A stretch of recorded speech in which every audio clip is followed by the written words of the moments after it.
So hello at sa mga idol, welcome ulit sa panibagong video, and for today's video, i-game test natin itong bagong smartphone or entry level smartphone ni Xiaomi, ang Xiaomi Redmi A7 II Pro.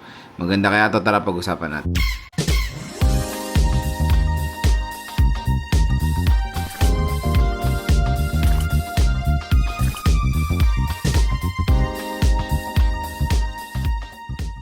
So for today's video, ayan, i-game test na rin natin finally ang Xiaomi Redmi A7 Pro. So ito yung ating game test. Meron tayong ML, Honor of Kings, COD, Call of Duty Mobile. So first na lalaruin natin is Mobile Legends. So ito ang ating settings. So map quality ultra, effects high, resolution HD, na on ang outline at shadow.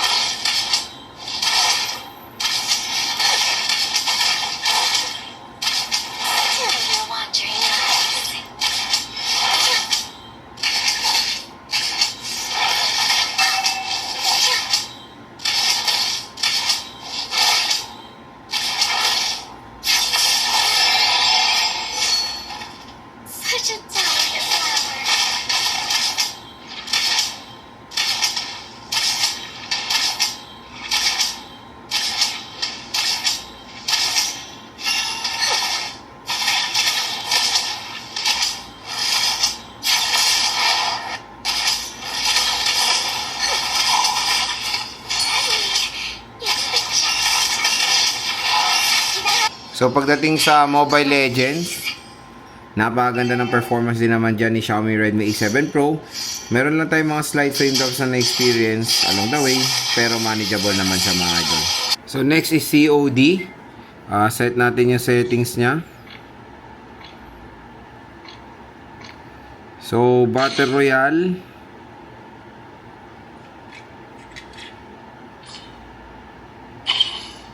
So, audio graphics natin, medium, frame rate nasa max.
So pagdating sa COD, Battle Royale, playable naman siya dito sa Xiaomi Redmi A7 Pro. Okay naman performance and movement and all. May mga few frame drops pero manageable naman.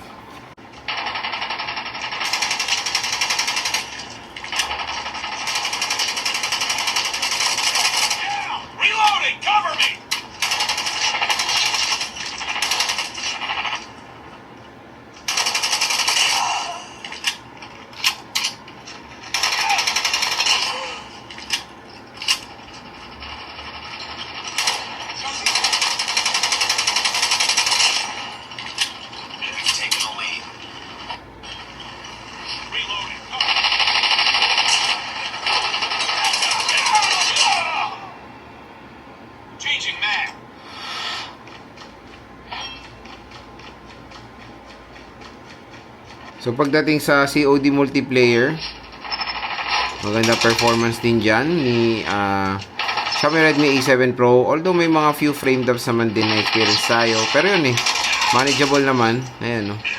So pinakamataas talagang graphics na ma-avail niya is medium, pero yung frame rate niya nakakatuwa na max ang pinaka-available. So next naman is Genshin Impact. So sinet na lang natin siya sa pinakamababa. Kasi hindi na natin expect na kaya niya mataas eh. So, dito na tayo sa mababang settings. And dito pa lang sa mababang settings, may frame drops na tayo na experience. What more pa sa high. Kaya dito na lang natin papakita yung performance sa low. Ano siya, lowest settings, 30 FPS, naka-off ang motion blur. As you can see, nakakalaro naman tayo kahit papaano. Pero may mga ano tayo na experience ng mga frame drops. From time to time dito sa Genshin Impact. So, expect nyo, hindi po smooth yung performance niya. So, sa ano naman, graphics, since nasa low siya, as you can see, medyo pixelated yung laro natin. At nakaka-experience na tayo ng medyo pagka-warm dito sa bandang joystick.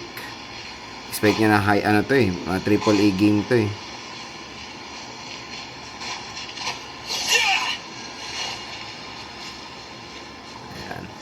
So yun mga idol, kung gagamitin nyo to for playing mobile Genshin Impact, always manage your expectation na hindi po smooth ang performance niya. May mga frame drops tayo from time to time at medyo mabilis din siya uminit pagdating sa mga ganito kabibigat na mga laro. So yun mga idol, ang ating game test dito sa Xiaomi Redmi A7 Pro. As you can see, nakalaro naman tayo kahit papaano, pero sa mga game na sa Mobile Legends, COD, okay na okay siya sa mga MOBA games. Pero sa AAA games, kung makapansin nyo naman, may mga frame drops tayo along the way while playing dito sa Xiaomi Redmi A7 Pro. All goods din naman itong device na to, no worries. At hindi ko siya mare-recommend of course sa mga sobrang AAA games na sa mga high settings, kaya always manage expectation while using this device, kasi syempre medyo mababa lang RAM nito, 4GB of RAM and 128GB of internal storage. So kung i-rate ko yung gaming performance nito, 1 ang lowest and ang high sa kanyang price na 5 to 6,000 pesos, ang score ko dito mga idol nasa 7. Makakalaro naman kayo, no worries. And expect nyo dito sa Genshin lang, may mga frame drops tayo from time to time. Okay na okay yung speakers niya. Okay na okay yung speaker niya. Napakalakas ng mabibigay na loudness. Yung kanyang screen, perfect na perfect for gaming. Napakalaki. At yung needs of brightness niya, all goods na all goods din. So, kung interested kayo dito sa Xiaomi Redmi A7 Pro, yung link niya na dito sa ating video. Tapos yung video, view products ito. May product link dyan, may shopping button. Click nyo na yan para mabili nyo itong Xiaomi Redmi A7 Pro ng mura at bagsak presyo lang. So, for me, pwede siya for casual gaming, AAA games. AAA games, siguro may mas better pa na option dito sa device na to.